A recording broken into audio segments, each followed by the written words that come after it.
Unacademy. Let's crack it. May I come in, sir? Yes. Good afternoon, sir. Good afternoon, sir. बसा. Thank you, sir. Sir सुरू करा. कुठून आलात आपण? Sir मी रायगड जिल्हा त्यातला महाडे तालुक्यातले वरंदे गाव. अच्छा. आपण काय इलेक्ट्रॉनिक्स टेलिकम्युनिकेशन केलं? हां, येस. म्हणजे सुरुवातीचे आपले मार्क्स पॉझिटिव्हली घ्या बरं का, मी जे बोलतोय ते पॉझिटिव्हली घ्या.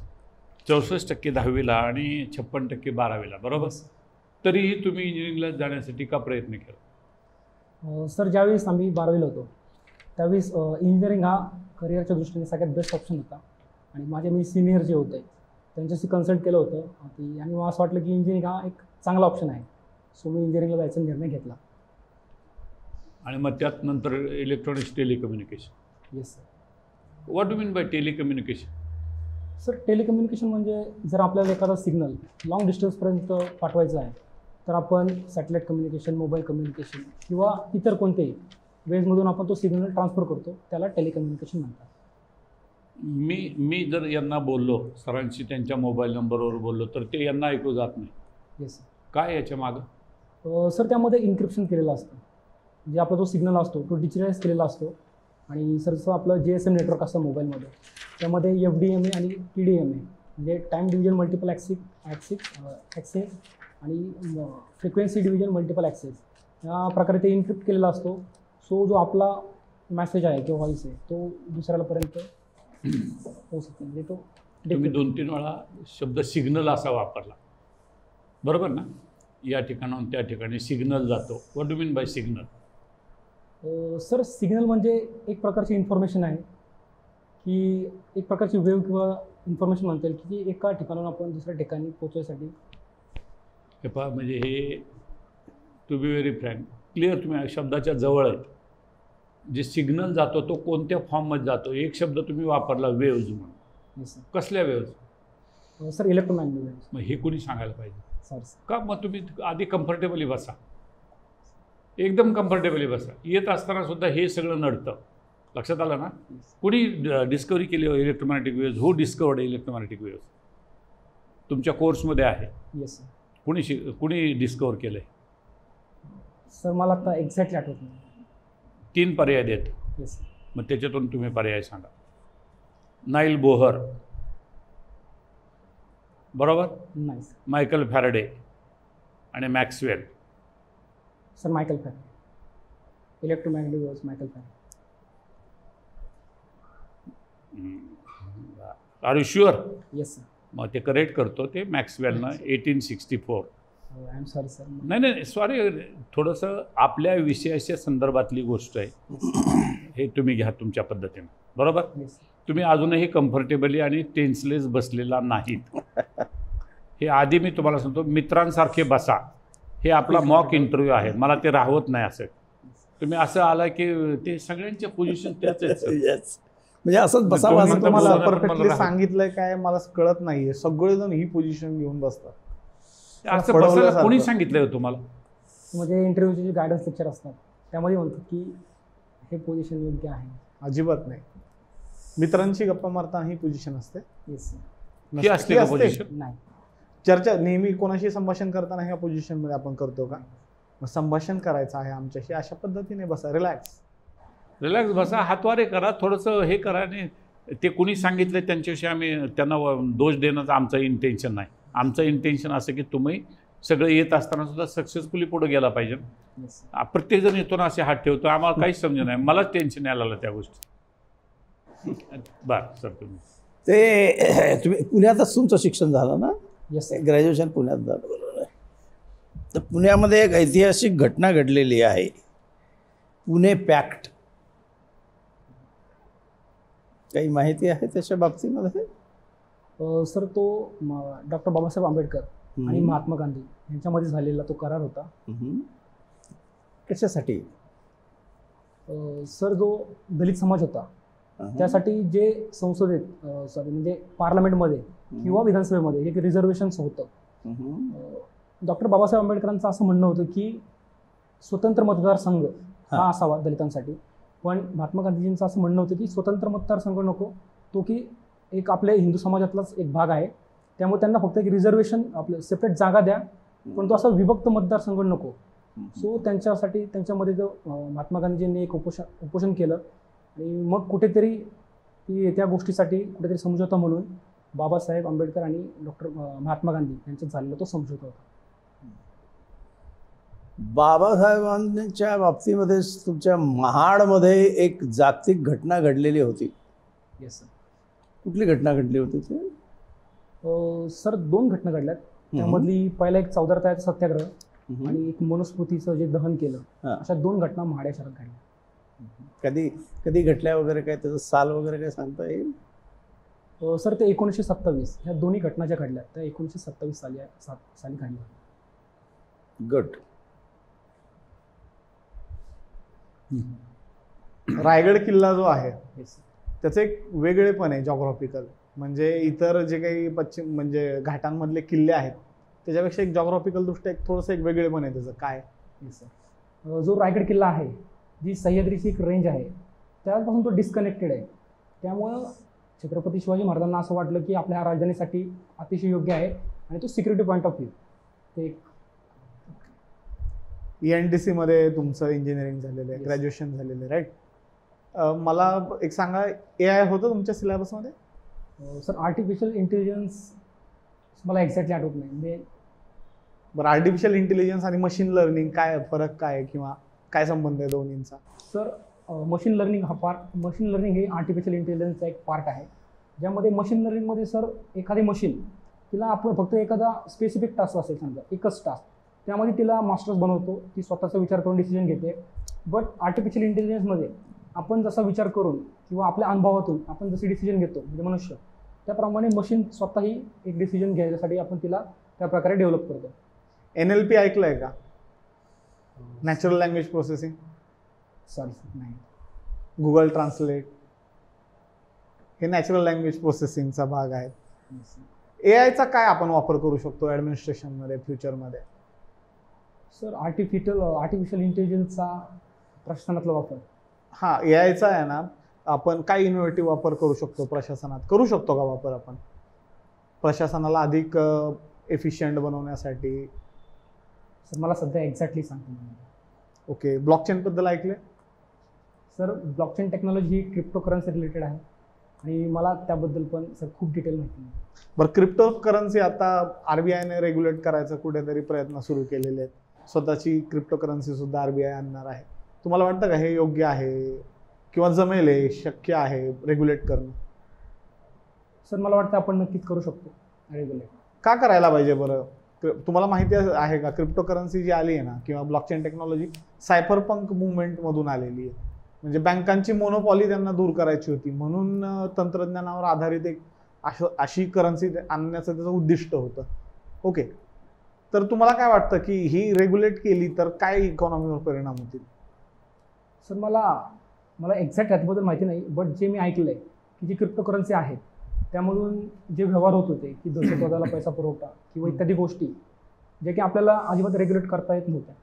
सो मला असं वाटतं की RBI कुठेतरी ह्याला रेग्युलेट करून कुठे जरी असे इलिगल व्यवहार जे होत होते ते कुठेतरी अंडर ऑब्झर्वेशन किंवा रेग्युलेट करता येऊ शकतात असं मला वाटतं. सर मला एक्झॅक्टली माहिती नाही. बिटकॉइन ही एकटीच करन्सी आहे का क्रिप्टो करन्सी, की दुसऱ्या सुद्धा आहेत क्रिप्टो करन्सी? नाही सर, अजून बऱ्याच करन्सी आहेत.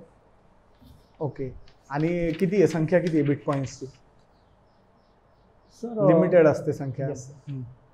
मला असं वाटतं की तो 21 लाख मॅक्सिमम आपण बिटकॉइन हे ते ॲक्च्युली 21 मिलियन आहे. हरकत नाही, ठीक. तुम्ही विन्स्टन चर्चिल वगैरे कधी वाचलेलं आहे का? सर विन्स्टन चर्चिल हे जे वर्ल्ड वॉर सेकंड चालू होतं त्यावेळेस इंग्लंडचे ते पंतप्रधान होते. एवढंच, अजून काय? आणि सर त्या काळात त्यांनी जो एक विल स्वतःची दाखवली होती की इंग्लंड सरेंडर नाही करणार, म्हणजे इंग्लंडचा जोपर्यंत शेवट समास असेल ब्रिटनचा तोपर्यंत आम्ही सरेंडर नाही करणार. आणि त्यांनी ज्या योग्य पद्धतीने जे नेतृत्व केलं त्यामुळे कुठेतरी जर्मनीला रोखण्यासाठी ते कामाला आलं आणि त्यांच्या एक योग्य डिसिजन पाहिजे किंवा त्यांच्या एक मॅच्युअर नेतृत्वाने वर्ल्ड वॉर सेकंडमध्ये म्हणजे अलाइड ग्रुप होते त्यांना विजय मिळवण्यात चांगला हातभार लागला. नो, मी एक वाक्य सांगतोय आता, no law on this earth can remove corruption if legislatures are themselves corrupt. हे वाक्य कोणी म्हटलेलं आहे? सॉरी सर, मला नाही सांगता येणार. हे विन्स्टन चर्चिलनीच म्हटलेलं आहे आणि पार्लमेंटमध्ये पहिल्या भाषणाच्या वेळी हे वाक्य म्हटलेलं आहे त्याने, when he become prime minister. Indian democracy बद्दल पण त्यांनी बोललं होतं, म्हणजे भारत स्वतंत्र झाल्यानंतर इंडियामध्ये डेमोक्रेसीच्या फ्युचर बद्दल त्यांनी एक स्टेटमेंट केलेलं होतं, माहिती, फेमस स्टेटमेंट आहे ते. सर, विन्स्टन चर्चिल यांनी जे म्हणलं होतं की एक मेजॉरिटी जो सेक्शन आहे समाजाचा, त्यांनी जे बनवलेली ही घटना आहे आणि ही जास्त काळ टिकणार नाही, किंवा जे इंडियामध्ये खूप अशिक्षित लोक आहेत, सो डेमोक्रेसीचं भवितव्य मला तरी दिसत नाही, असं त्यांनी केलेलं स्टेटमेंट. त्यांचा गेस बरोबर होता. नाही सर, आपण जर आज पाहिले तर वर्ल्ड लार्जेस्ट डेमोक्रेसी म्हणून इंडियाचं एक नाव आहे आणि खूप चांगल्या प्रकारे आपण डेमोक्रेसी रन करतोय, सो त्यांचा गेस चुकीचा होता. आता हे सगळं चांगल्या प्रकारे चाललंय.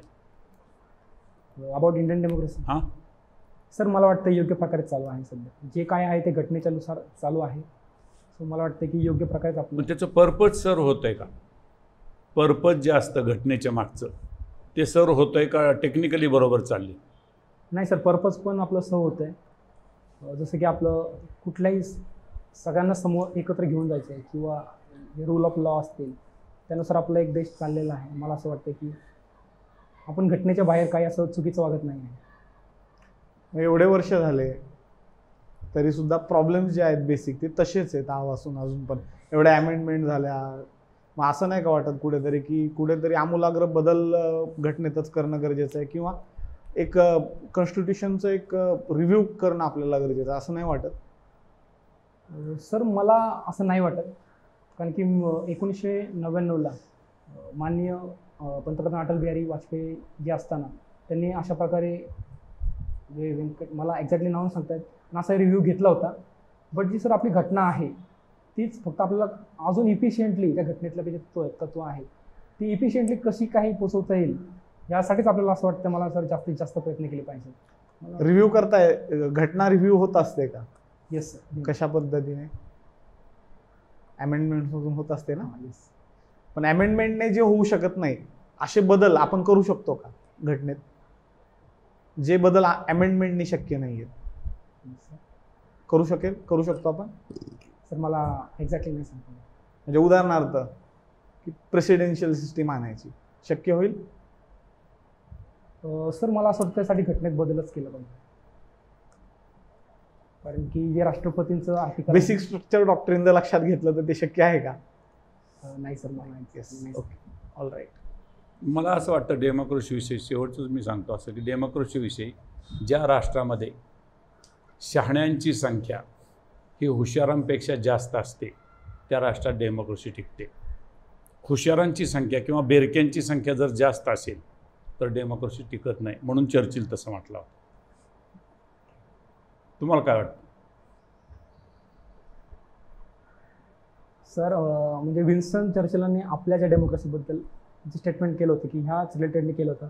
बट सर आपण जर आज पाहतोय तर आपली इंडियन डेमोक्रेसी ही खूप एक व्यवस्थित तरी चालू आहे. सो त्यांचं जे होतं डिसिजन की टिकणार नाही, सो मला वाटतं आपली डेमोक्रेसी तर एक छान प्रकारे काम करते. मला वाटतं त्यांचं कुठेतरी वाक्य थोडं. तुम्ही आता एक म्हणजे साहेब तुम्ही जरा नाही, मला कसं वाटतं की तुम्ही हे नुसतं असं इथेच हात ठेवून जे असं बोलता की नाही तसं नाही. आता आम्ही कसे बसलेले आहोत असं कम्फर्टेबली तुम्ही ते मागे टेकून बसू तुम्हाला शकता. आल्यापासून मी सांगितलं तुमच्या बाकीच्या सगळ्या गोष्टी फार आहेत, तुम्हाला व्यवस्थित Correct. आहे. खूप व्यवस्थित आहेत, म्हणजे डिस्करेज करत नाही. फार चांगल्या पद्धतीनं काही उत्तरं तुमचं मत तुम्ही तुमच्या मताशी त्यांनी प्रयत्न केला, मी तुम्हाला त्या मतापासून लांब ओढायचा प्रयत्न केला, पण तुम्ही तुमच्या मताशी ठाम आहेत की डेमोक्रेसी तुमची व्यवस्थित आहे. हे सगळं झालं, पण तुम्ही कम्फर्टेबली मला आत्तापर्यंत निघताना सुद्धा दिसत नाही. अजूनही चेहऱ्यावर कधी तुम्ही एका वाक्याला हसला नाही, स्मितही केलं नाही. नंबर 2, तुम्ही ज्या पद्धतीनं थाट बसलेला आहे कोणाच तरी ऐकून ते काढून टाका डोक्यातून. बोलताना सरळ सरळ मित्रांशी बोलतोय या पद्धतीनं बोला, म्हणजे खरोखर मित्र समजायचं करत नाही पण त्या पद्धतीनं बोला. बरोबर आहे की? ते हात तुम्हाला ठेवायला सांगितले तसेच ठेवतात गुडघ्यावर, हातवारे कमीत तुम्ही कमी असं तुम्ही केले. बोलताना असं तुम्हाला जेव्हा समजून सांगायचं की पुणे पॅक्ट इथे झालेला होता, गांधीजी आणि बाबासाहेब आंबेडकरांच्या मध्ये झाला होता किती वगैरे. चांगलं उत्तर असं दिलं तुम्ही ते. छान उत्तर हा, दिलं. म्हणजे फार सुंदर त्यांनी प्रश्न विचारला आणि म्हटलं आता हे पहिल्या प्रश्नातच बहुतेक, पण तुम्ही त्याचं इतकं उत्तर समजावून छान सांगितलं की करेक्ट स्वतंत्र मतदारसंघ नको, पण हेच तुम्हाला हातवारे करून सांगता येत होतं. याचा इम्पॅक्ट पडत नाही, हे पाठांतराचं नॉलेज वाटतं. तर मी लास्ट इयरला होते माझे पण हातवारे, पण मी 2-3 ठिकाणी मला सांगितलं की नाही असं हात ठेवत जा. तर तेव्हापासून मला ते सवयच होऊन गेली. नाही, नाही, तुम्हीच नाही, कुठून आले? हे सगळे जण असे एकाच बसतायत. कुठल्या तरी क्लासला म्हणजे ना, जातात असं दिसतंय. ते म्हणतात ना, एखादा विषयाचा शिक्षक असतो, त्याच्या नोट्स सगळीकडे मुलं वाचत असतात आणि उत्तरामध्ये सगळे तेच येतं. मग ते तपासणारा म्हणतो अरे काय आहे, सगळं छापील उत्तर आहे. तसं हे असं सगळ्यांचा पॅटर्न इतकं सेम तुम्ही येतं ना. नॅचरली बसा, नॅचरली बोला. तुमच्याकडं नॉलेज ते मला खूप आवडलं, तुम्ही ज्या पद्धतीनं सांगितलं ते. करेक्ट येस दोघांमधला किंवा चर्चिलांच्याकडे नेलं यांनी, खूप त्यावेळेला छान. तुम्ही फक्त तुमची जी पोझिशन, टेन्समध्ये चेहरा, चेहऱ्यावर असा स्मित थोडंही नाही, कॉन्फिडन्स रिफ्लेक्ट होत नाही, हे तुमच्या उणीव आहेत. कुणी काय सांगितलं ना, आता इथं तर हे 2 IAS ऑफिसर, हे टॉपर, हे IAS ऑफिसर गेली 30-40 वर्ष म्हणून काम पाहत. माझ्यासारखा माणूस सदस्य हे डोक्यातनं काढून टाका कुणी काय सांगितलं ते. तो कोण माणूस होता सांगणारा? मी हातवारे करतो, हां तुम्ही असला प्रश्न विचारू नका असं म्हणणं चुकीचं. आम्ही म्हणलं का हात असे करा म्हणजे सर तुम्ही असला प्रश्न कशाला विचारता, माझा टेलिकम्युनिकेशन तुम्ही इतिहास काय विचारत असता, हे म्हणणं चुकीचं आहे. पण पटवून देताना जे येतंय ना, ते self presentation matters a lot in society. छाप पडले पाहिजे, छाप, प्रभाव हातवारे पडला आले पाहिजे. पाहिजेत ना. संभाषण होत नाही. लक्षात घ्या, इंटरव्ह्यू म्हणजे आहे ना एक संभाषण असतं, एक कॉन्व्हर्सेशन असतं, एक संवाद असतो. तो संवाद झाला पाहिजे. टेक्निकली सगळं आहे तुमचा, टेक्निकली परफेक्ट आहे उत्तर सगळी. 70% तुम्ही सुटताय, परंतु हे जर वाढवलं तर 90% टच व्हाल. Wish you good luck. Thanks. या थँक्यू.